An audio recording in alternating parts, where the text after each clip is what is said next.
तस्य प्रसादात् भगवत्प्रसादो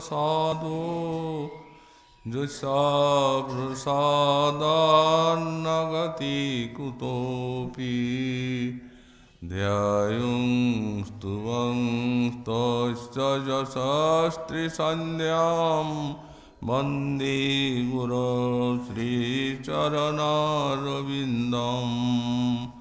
आजानुलम्बितभुजौ कनकावदातौ संकीर्तनैकपितरौ कमलायताक्षौ विश्वाम्बरौ द्विजवरौ जुगधर्मपालौ वन्दे जगत्प्रियकरौ करुणावतारौ नमस्त्रिकालसत्याय जगन्नाथसुताय च सवृताय सपुत्राय सकलत्राय ते नमः भरेहापीडाभिरामं मृगमदतिलकं कुण्डलक्रान्तगण्डां पञ्चाक्षं कम्बुकण्ठं स्मितसुभगमुखं स्वाधुरेन्नस्तवीनुं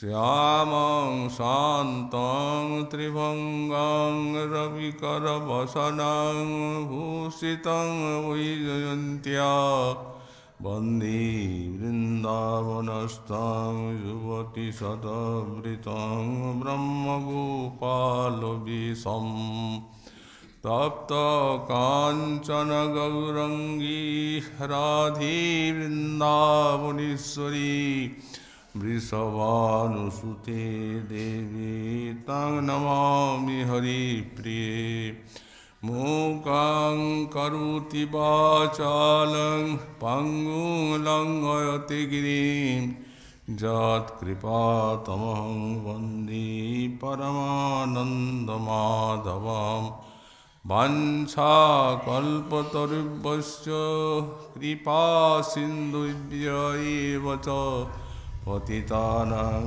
पावनेभ्यो वैष्णवेभ्यो नमो नमः हरिभक्ति पराजित हरिनाम परायण दुर्वृत्ता वा सुवृत्ता वा दिशां नित्यं नमो नमः नमः धर्माय महते नमो कृष्णाय विदुषे ब्राह्मणेव नमस्कृत्य धर्मान् वक्ष्ये सनातनान् नारायणं नमस्कृत्य नरं चैव नरोत्तमं देवीं सरस्वतीं व्यासं ततो जयो मुदीरयेत् जय रूप सनातन भट्ट रघुनाथ श्रीजीव गोपाल भट्ट दास रघुनाथ ईशय गोसाई करी चरण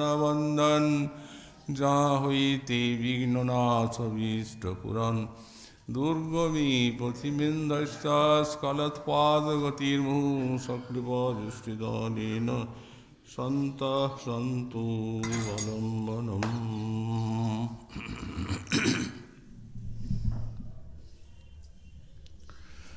काचिन्मधुकरं दृष्ट्वा ध्यायन्ति कृष्णसङ्गमं प्रियप्रस्थापितं दूतं कल्पयितेदमब्रवीत्। परम आराध्य अष्टोत्तर शत ओम विष्णुपाद श्री श्रीमत् श्री गुरुपाद पद्मेत चतुर्त्रिंश वर्षीय तिरोधान तिथिर आराधना उपलक्षे आमादेर এই শ্রী শ্রী ভাগবতী সভার অনুষ্ঠান পরম করুণাঘন বিগ্রহ শ্রী শ্রী গৌর নিত্যানন্দের এবং শ্রী শ্রী রাধা গিরিধারীর করুণায় আমাদের এবারের এই অনুষ্ঠানের আলোচ্য বিষয় মাথুর বিরহ কাতরা ব্রজসুন্দরীগণ শিরোমণি কৃষ্ণকান্তা চূড়ামণি শ্রী শ্রী বিষভানুনন্দিনী শ্রী শ্রী রাধারানীর মোহনাক্ষ ভাবের চরম অনুভব, সেই চিত্রজল্পাক্ষ ভ্রমর গীত এবারে আমরা আলোচ্য বিষয়রূপে গ্রহণ করেছি। এই যে ভ্রমর গীত, এটি শ্রীমদ্ ভাগবতের চরমতম সারতর অংশ। কারণ রাসলীলাকে বলা হয়েছে সর্বলীলা মুকুটমণি, কিন্তু সেই যে সম্ভোগাক্ষরস শ্রী শ্রী রাসলীলা, সে রাসলীলাতে সাক্ষাৎ প্রাণ প্রতিষ্ঠায় শ্রী শ্রী রাধারানী, তিনি রাসেশ্বরী এবং রাসের মধ্যদণ্ড স্থানীয়া, তাকে নিয়েই রাস। অন্যান্য গোপীগণ সব ওই রাধারস আস্বাদনের জন্য রসের উপকরণ মাত্র। তো এই যে রাসের মূলদণ্ড স্থানীয়া শ্রীমতী রাধারানী, তার বিপ্রলম্বাক্ষ রসে, তার রসের উপকরণগুলি যেমন অনুভাব, সাত্ত্বিক, ব্যভিচারী ইত্যাদি ভাব তরঙ্গে যেভাবে মহাভাব সিন্ধুতে উচ্ছ্বাস, তাতে এই সম্মুখাক্ষ রসের থেকে এই বিপ্রলম্বাক্ষ রস যে তাঁর মোহন ভাব চরমে দিব্যোন্মাদ, সেটি আসলে শ্রীমদ্ ভাগবতীর চরমতম সারতর অংশ। নিখিল নিগম শাস্ত্রেরও এটা আমরা শাস্ত্রেই পাবো, একটু পরে বলবো। এই শ্রী শ্রী ভ্রমর গীতির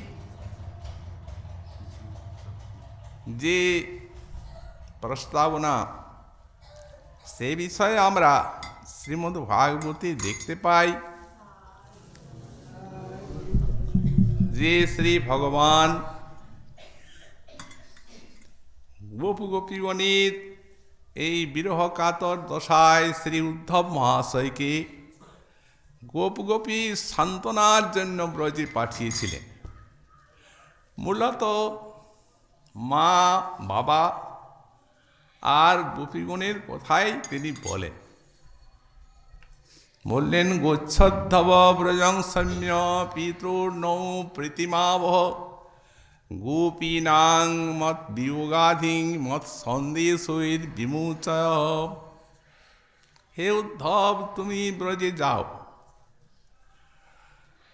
আমার মাতা পিতা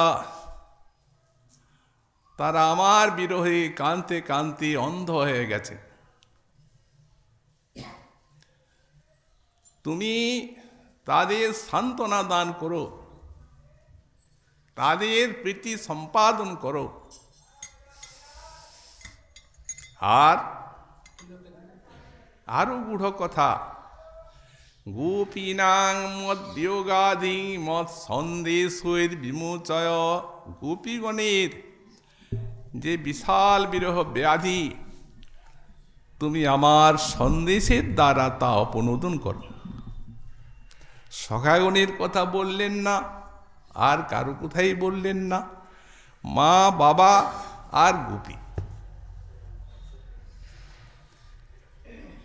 এই বিষয়ে আমরা শ্রী বৈষ্ণব তুষণী ব্যাখ্যায় দেখতে পাই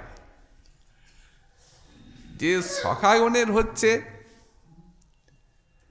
বিশ্রম্ভময় প্রেম, আর মাতা পিতা গোপীগণের উৎকণ্ঠাময় প্রেম।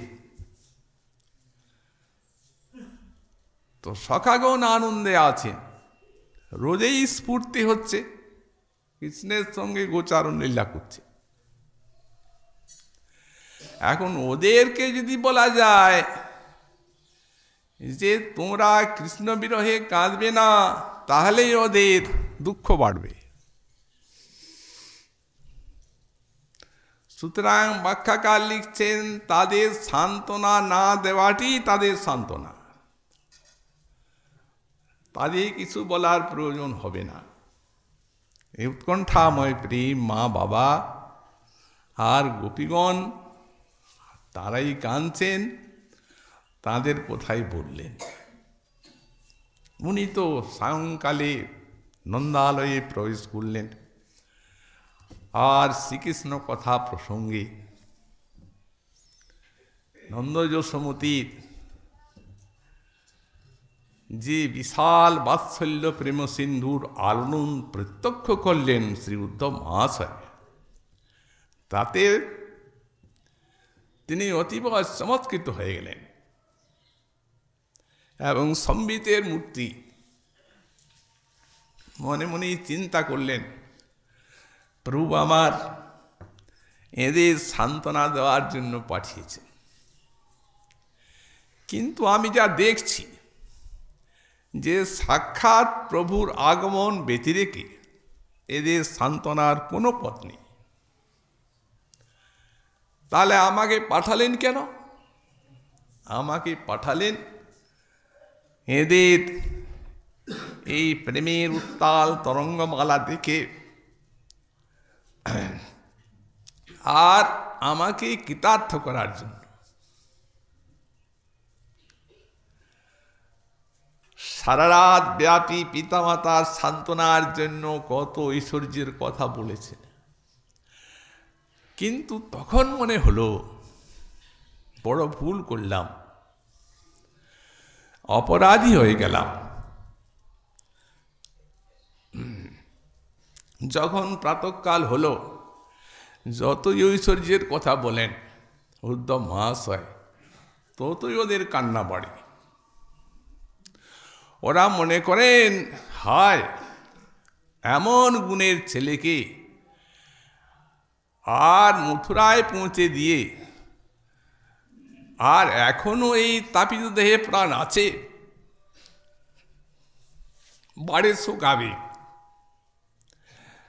চমৎকৃত উদ্ধব মহাশয়, কোথায় এই ঐশ্বর্য জ্ঞানী এদের একটু ওই শোকাবেগ শিথিল হবে মনে করলাম, কিন্তু বাড়ছে, অন্য কোনো উপায় নেই।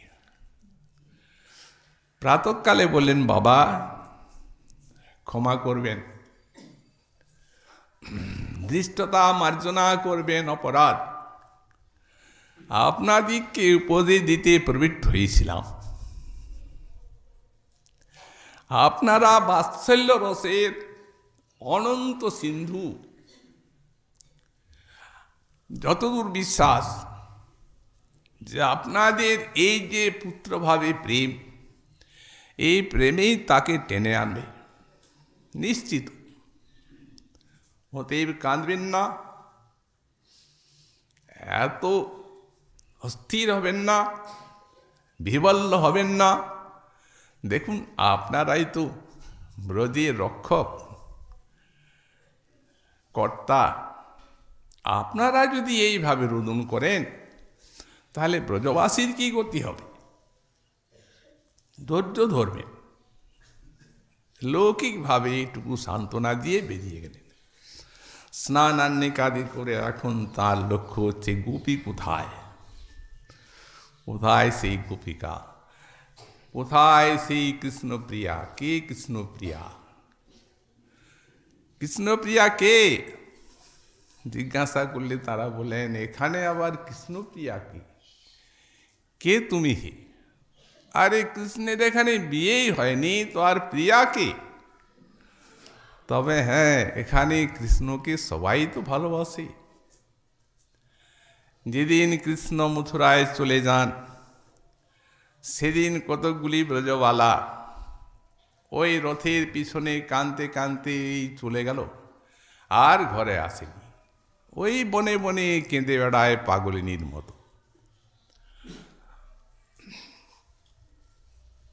উদ্ধব বললেন এরাই হবে, অতএব গোপাবাসী তাদের অন্বেষণ নেই, বনে যাব।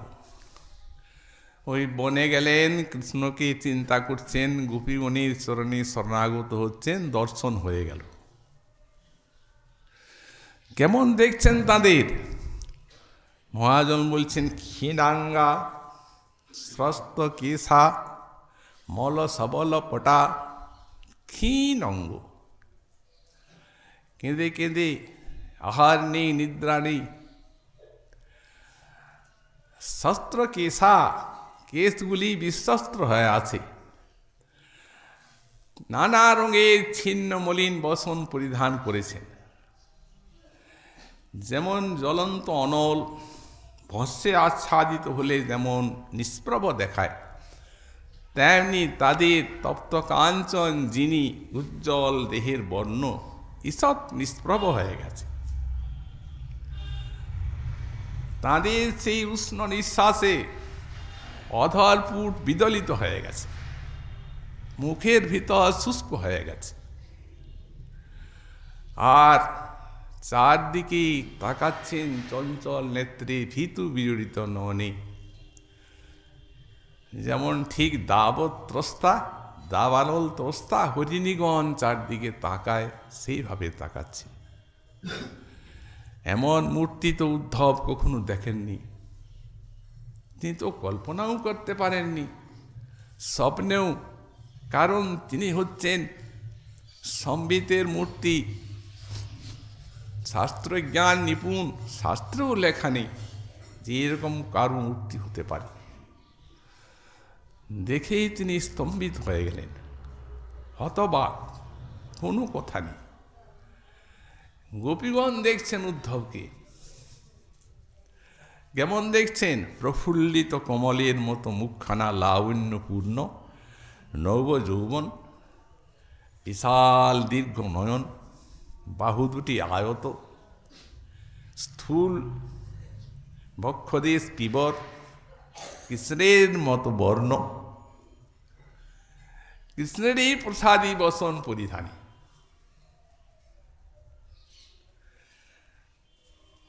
একটি কমলের মালা গলায় দুলছে, আসার সময় প্রসাদী মালা গোবিন্দ দিয়েছেন। তো সেই মালাটি স্নান করলেন, আহ্লিক করলেন, তখন খুলে রাখলেন, আবার পড়লেন। একটু অম্লান হয়ে যায়নি। অম্লান সেই কমলের মালা, কর্ণদ্বয়ে কুণ্ডল, অপূর্ব দর্শন, নবযৌবন। কিন্তু কৃষ্ণের মতো হলেও কৃষ্ণ ভ্রম এদের পায়নি।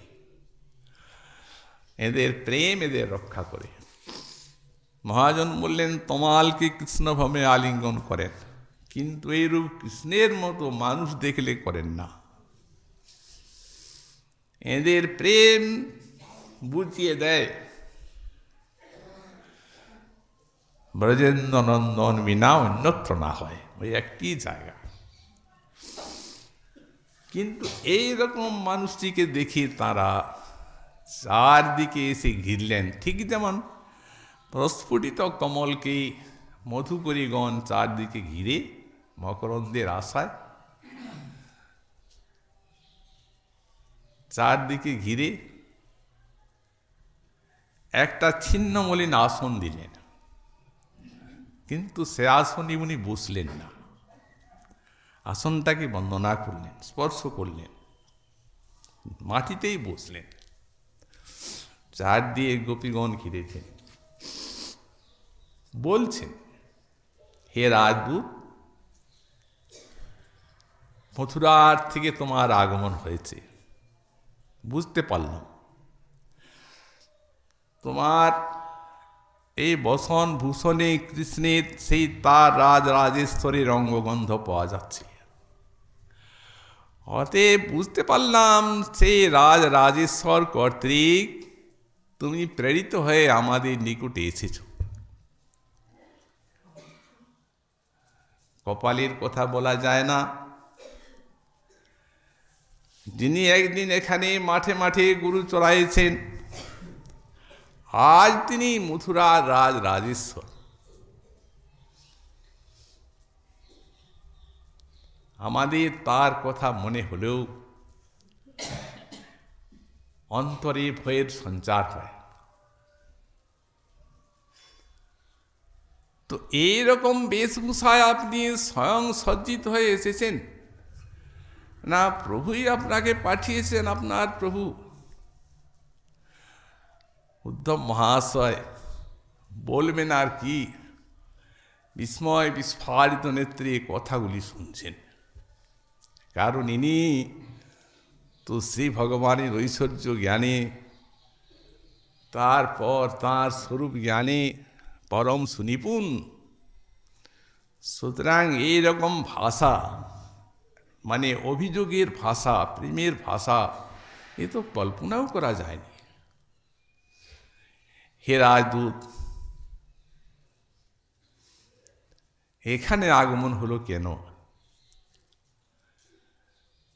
কারণ এ তো গোব্রজ, এখানে এখন আর কতকগুলি গাভী আর কতকগুলি রজ্জু ছাড়া কিচ্ছু নেই। তো সুতরাং এখানে আসার তো কোনো কারণ দেখতে পাই না। বিশেষত এই কাঙালিনীগণের কাছে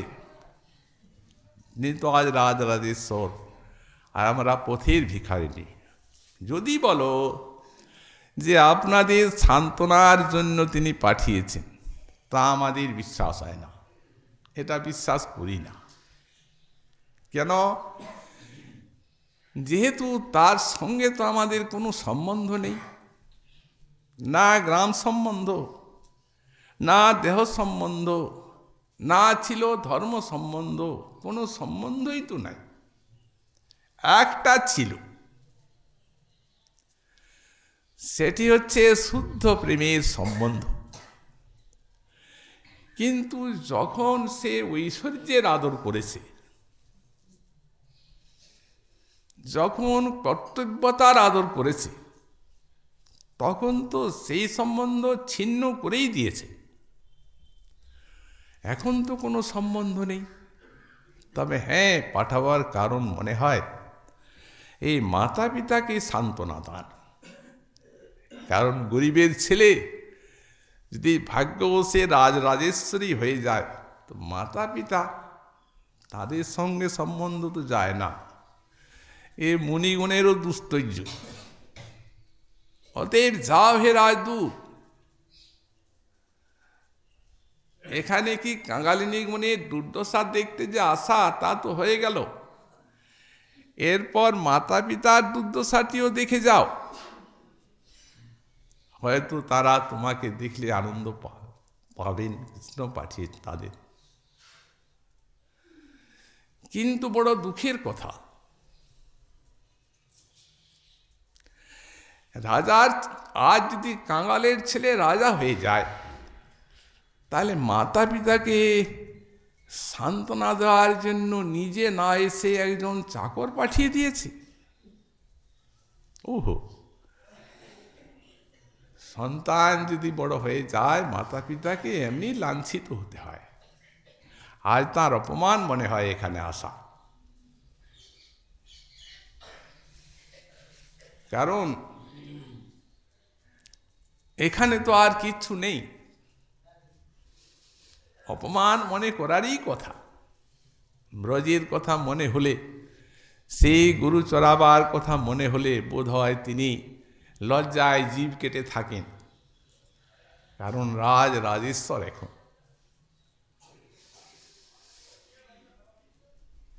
নীরব থাকলে কেন?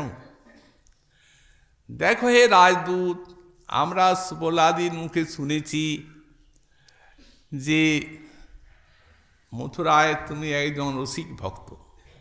তা যদি হও তাহলে আমাদের একটি প্রশ্নের উত্তর দাও। আচ্ছা,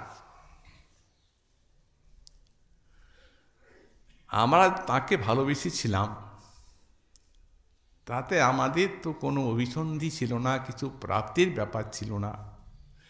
তার সুখের জন্য আমরা তাকে ভালোবেসেছি, সব ছেড়েছি।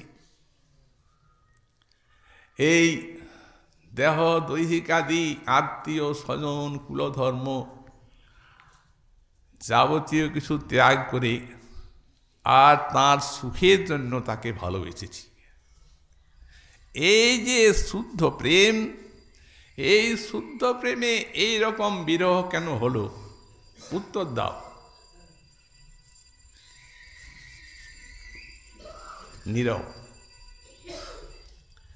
কোনো উত্তর নেই। চুপ করে আছেন শুদ্ধ মহাশয়, কেবল শুনছেন কথাগুলি। তাহলে বুঝতে হবে হে রাজদূত, এটা কেবল প্রীতির অভিনয় করা হয়েছিল। প্রীতির অভিনয় যদি না হয় তাহলে শুদ্ধ প্রীতি হলে তো ভাঙবে না। কতগুলি লৌকিক প্রীতির কথা বলে দৃষ্টান্ত দিচ্ছেন গোপীগণ। মধুকর তদ্দিনই ফুলে যায় যদ্দিন মধু পায়। মধু ফুরালো আর ফুলের কাছে যায় না। তেমনি গণিকা ততদিন ধনী যুবককে ভালোবাসে যতদিন তার ধন থাকে। ধন ফুরিয়ে গেল আর তার দিকে তাকায় না। তেমনি বিদ্যার্থীগণ অধ্যাপককে তদ্দিনই প্রীতি করে ভালোবাসে যদ্দিন না বিদ্যার সমাপ্তি হয়। বিদ্যার শিক্ষা শেষ হয়ে গেল, পরে দেখলেও আর চিনতে পারে না। তেমনি পুরোহিতগণ ততক্ষণ পর্যন্তই যজমানের গৃহে থাকে যতক্ষণ পর্যন্ত না দক্ষিণাটা পায়। একবার দক্ষিণা পেল, হাসি, চলে গেল। তেমনি অতিথি ততক্ষণই গৃহস্থের ঘর আশ্রয় করে থাকে যতক্ষণ না ভোজন হয়। একবার ভোজন সমাপ্ত হলো, চলে গেল, তখন যদি ওই ঘরে আগুন লাগে তো আর তাকাবে না। এই নিয়ম।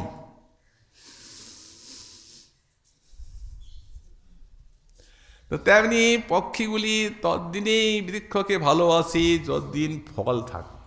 ফল শেষ হলো আর বৃক্ষে যাবে না। তেমনি হরিণীগুলি যতক্ষণ বনে আগুন লেগে যায়, দাব দগ্ধ না হয়ে ততদিনই ভালোবাসে, আগুন লাগলে অন্য বনে পালিয়ে যায়। এই রকম প্রীতিরই অভিনয় করা হয়েছিল। বুদ্ধ মহাশয় সমস্ত আবেশময়ী সব অভিযোগ শ্রবণ করে আর চমৎকৃত হয়ে গেলেন, হতবাক, কিচ্ছু বলতে পারছেন না, কি জবাব দেবেন। স্বয়ং ভগবানের উপরে এই সব কথা কে বলতে পারে। পরে গোপীগণ তন্ময়ী হয়ে গেলেন, কৃষ্ণলীলা গান করতে লাগলেন। কানতে কানতে এমন রোদন আরম্ভ করলেন উচ্চৈস্বরে।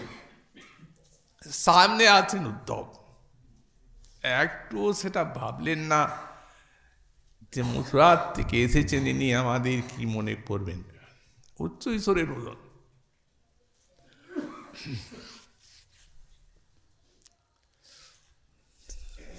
ছিল উদ্ধব মহাশয়, দেখলেন সব, গোপীগণের ভাব দেখে নিজেকে ধন্য বলে মনে করলেন, কৃতার্থ মনে করলেন। ইত্যবসরে সচকিত নয়নে দেখছেন কাচিৎ মধুকরং দৃष्ट्वा ধারন্তি কৃষ্ণ সঙ্গমম প্রিয় প্রস্থাপিতং দূতম কল্পয়িত্যেদমব্রবীৎ। কোন গোপী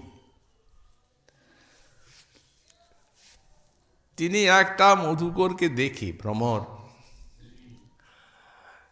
কৃষ্ণ সঙ্গম ধ্যান করতে করতে প্রিয়ের প্রস্থাপিত দূত মনে করে আর এই সমস্ত বাণীগুলি বললেন। এইখানে গোস্বামীপাদ বলছেন কাচিৎ কে?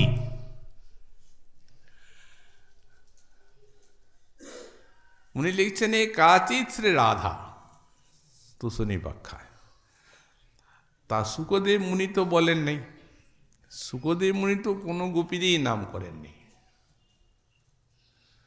কারণ গোপীগণের তাই তার উপরে প্রত্যাদেশ ছিল। তো সুতরাং উনি তো বলেন নাই কোনো গোপীর নাম, উনি তো বলবেন না। তাহলে কাচিৎ যে রাধা এটি কি করে বুঝলেন?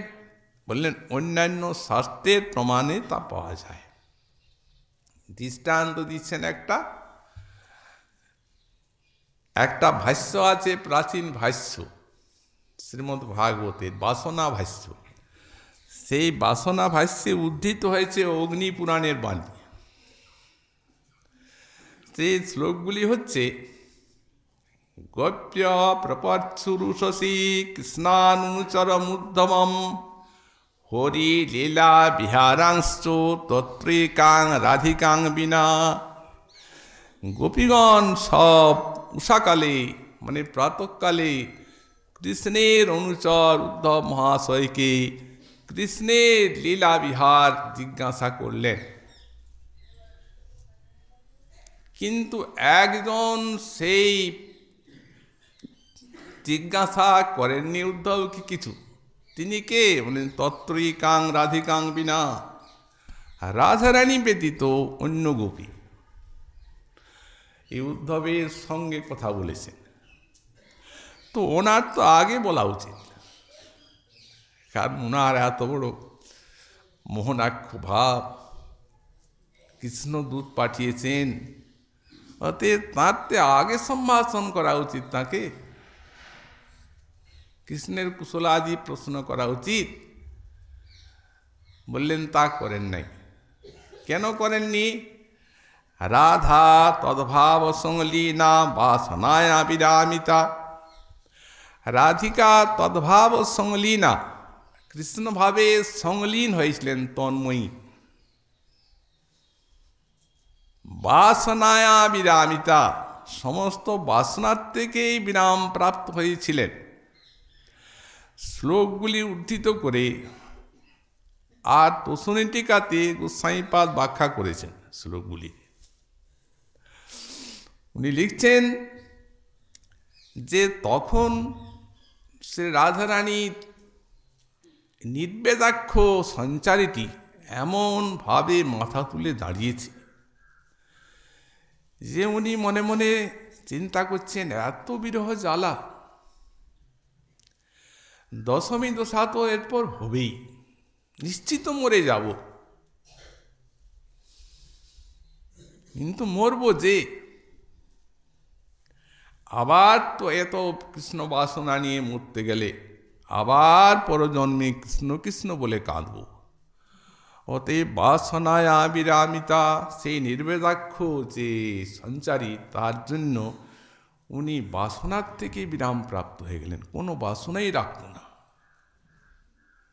বাসনা শূন্য হয়ে মরব। হে বিধাতা, মৃত্যুর পরে, এই দশমী দশার পরে যেন মুক্তি পাই, মুক্তি কামনা করছি। বাসনায় বিরামিতা একা নয়, সখিভি সাভ্যদা শুদ্ধ বিজ্ঞান ভাবজিমৃতম, সখিভি সখীগণের সঙ্গে সখীগণও কেউ উদ্ধবকে কিছু জিজ্ঞাসা করেননি। তারা ওই যে জ্ঞান সাধনার চরম যে মুক্তি, সেই মুক্তি লাভের জন্যই মরে তো যাবেনি, আর কৃষ্ণের সঙ্গে কোনো প্রয়োজন নেই।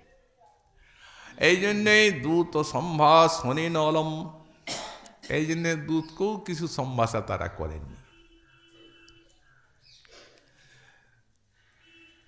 তো এইখানে লিখছেন ইদ্যন্তে বাসিনং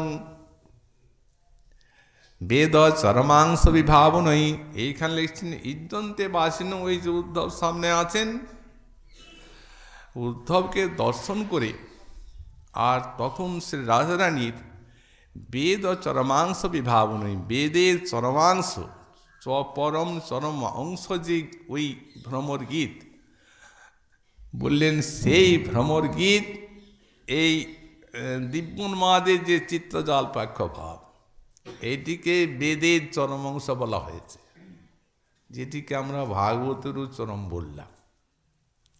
নিগম শাস্ত্রের চরমতম অংশ, সেই সহসা তার অকস্মাৎ ভাবের পরিবর্তন ঘটে এবং তিনি তখন ভগবত ইচ্ছায় ওই বিপ্রলম্বক্ষ মানাক্ষরস প্রাপ্ত হন, নিজেকে মানিনী বলে মনে করেন। এত বড় বিরহে কি করে মানিনী হলেন? এই জন্য বললেন ধ্যায়ন্তী কৃষ্ণ সঙ্গমম, কৃষ্ণ সঙ্গম ধ্যান করছেন। তখন স্ফূর্তিতে আসছেন তো কৃষ্ণ, আসছেন যাচ্ছেন, আসছেন আবার স্ফূর্তিটা থাকছে না। তখন ওনার মনে হচ্ছে এই যে আসছে আজ চলে যাচ্ছে, নিশ্চয়ই সেখানে তার প্রিয়া আছে, মধুবধূগণ, অতএব এই জন্যই এখানে থাকছে না, চলে চলে যাচ্ছে। ধ্যায়ন্তী কৃষ্ণ সঙ্গম, তাই ওই মানাক্ষ ভাবটা তার এসে চিত্তে উদিত হয়েছে। তাছাড়া গোস্বামীপাদ আর দুটি ব্যাখ্যা করলেন এই কাচিৎ শব্দকে নিয়ে। যেমন বাসনা ভাষ্যের থেকে ওই অগ্নিপুরাণের বাণী তুললেন, তেমনি ওই কাচিৎ শব্দের থেকে আবার দুটি ব্যাখ্যা করছেন। একটি হচ্ছে কে প্রেম সুখে সমন্তা চিত জ্ঞান সা কাচিৎ। কে বলতে প্রেম সুখ, এই প্রেম সুখে সম্যক জ্ঞান অনুভূতি যার আছে তিনি কাচিৎ শ্রী রাধা। সম্যক অনুভূতি বলতে এখানে ওই ভাবটা, এই যে বিরহ, এই বিরহ বাহ্যে জ্বালার মতো দৃষ্ট হলো, ভিতরে কিন্তু এই মহা আনন্দময় বস্তু, সুখময় বস্তু, সম্যগাক্ষ রসের থেকে অনেক উচ্চ কুটির। তার কারণ ওই যে রসের বিভাব অনুভবগুলি, সাত্ত্বিক সঞ্চারীগুলি এত চমৎকারভাবে উদিত হয় যে অখণ্ড আনন্দ দান করে থাকে এই বিরহ জ্বালা। বাহ্যে বিষ জ্বালা হয়, অন্তর আনন্দময় কৃষ্ণ প্রেমীর অদ্ভুত চরিত্র, এই কৃষ্ণ প্রেমের চরিত্র। আর তা যদি না হয়, এত দুঃখই সার হয়, তাহলে তো ভগবত প্রেমের পুরুষার্থতাই থাকে না। অতএব বাইরে যত দুঃখ জ্বালা, অন্তরে তত আস্বাদনের স্রোত ছুটতে থাকে। এই প্রেমা যার মনে তার বিক্রম সেই জানে। এই বিষামৃতে একত্র মিলন, বিষ এবং অমৃতে মেশানো, আস্বাদনও আছে আবার জ্বালাও আছে, আবার জ্বালাটাও আস্বাদনের জ্বালা। ইক্ষু চর্বণের সঙ্গে দৃষ্টান্ত দিয়েছেন। ইক্ষু চর্বণে মিষ্টতা লাগে, আর মুখকে অল্প অল্প করে যে কেটে দেয় ইক্ষু চর্বণের সময়, তাতে জ্বালাও লাগে, সেই জ্বালাটিও আস্বাদ্য বলে মনে হয়। এই জন্য তপ্ত ইক্ষু চর্বণের সঙ্গে দৃষ্টান্ত। অতএব কে প্রেম সুখে সমন্তাচিত জ্ঞান যস্যাসা কাচিত। আবার কং প্রেম সুখম আশিনুতি ক্ষণে ক্ষণে বর্ধয়তীতি যা সা কাচিত। আর একটা কাচিত শব্দের ব্যাখ্যা করছে। কং বলতে প্রেম সুখ, এই প্রেম সুখকে ক্ষণে ক্ষণে বর্ধয়তীতি, অখিল বিশ্বের যে প্রেম সুখ বর্ধন করেন শ্রী শ্রী রাধারানী। এই গোপীগণের যে সেই বিরাট প্রেম সুখ, মহান প্রেম, তারও মূলে তো তিনি। আসলে মহাজনের বাণী, এই মহান প্রেমবতী গোপী সব তাঁরই কাব্য, আলাদা কিছু না। রাধা সহ ক্রীড়ার সাক্ষাৎ কারণ, আর সব গোপীগণ রসোপকরণ। কাব্য রূপা তাঁর রসের কারণ বলা হয়েছে, কাব্য। অতএব তিনি যেখানে যত প্রেমিকের প্রেম, প্রেমলক্ষ্মী শ্রী রাধারানী, এই রাধারানীর থেকেই সমস্ত প্রেম আসছে। এই জন্য যিনি এই সবার প্রেম সুখে ক্ষণে ক্ষণে বর্ধন করেন, তিনি হচ্ছেন রাধা কাচিত। সে রাধারানী দেখছেন ভ্রমর একটা। কে এই ভ্রমর? ব্যাখ্যাকারগণ তিন প্রকার আস্বাদনী দিয়েছেন ভ্রমর বিষয়ে। কাচিন মধুকরং দৃষ্ট্বা, কি কি? একটি হচ্ছে সেই সময়ে কৃষ্ণের ইচ্ছায় কোনো একটি মধুকর সেইখানে এসে যায়, যখন এই ভাবটি তার অন্তরে জাগে, মানাক্ষ ভাব, তখন তিনি সেই মধুকরটিকে কৃষ্ণ প্রেরিত দূত বলে মনে করেন, যে তার মান ভঙ্গের জন্য কৃষ্ণ তাকে দূত করে পাঠিয়েছে। অথবা শ্রী উদ্ধব মহাশয় যাতে তাঁর এই যে চরম দিব্যোন্মাদ রস আস্বাদন করার সৌভাগ্য লাভ করেন, এবং তিনিও যাতে রাধারানীর চরণ মাধুরী আস্বাদন করেন, এই জন্য কৃষ্ণই ভৃঙ্গরূপে এসেছেন, আর তাঁর চরণ রসে চরণের নিকটে গুঞ্জার করছেন, চরণ মাধুরী আস্বাদন করছেন। এই জন্যে এই ভাব। অথবা বলেন উদ্ধব মহাশয়কেই ভৃঙ্গরূপে কল্পনা করছেন রাধারানী। তো বললেন ভৃঙ্গরূপে কল্পনা কি করে করবেন একটা মানুষকে? দেখছেন তো সাক্ষাৎ প্রত্যক্ষ। তার উত্তরে বলা হচ্ছে, বললেন যিনি ভ্রমরকে দূত মনে করতে পারেন, তিনি উদ্ধবকে ভ্রমর মনে করবেন, এতে কোনো বিচিত্রতা নেই। কারণ তিনি তো নিকটে আছেন। এই ভাবের পরিবর্তনে এই ভ্রমর গীতের অবতারণা। তো শ্রীমন মহাপ্রভুর কৃপা হলে আগামীকাল আবার আমরা প্রথম শ্লোকের ব্যাখ্যা সাধন করব। আজকে আমাদের শ্রী শ্রী ভাগবতী কথা এখানেই বিশ্রাম।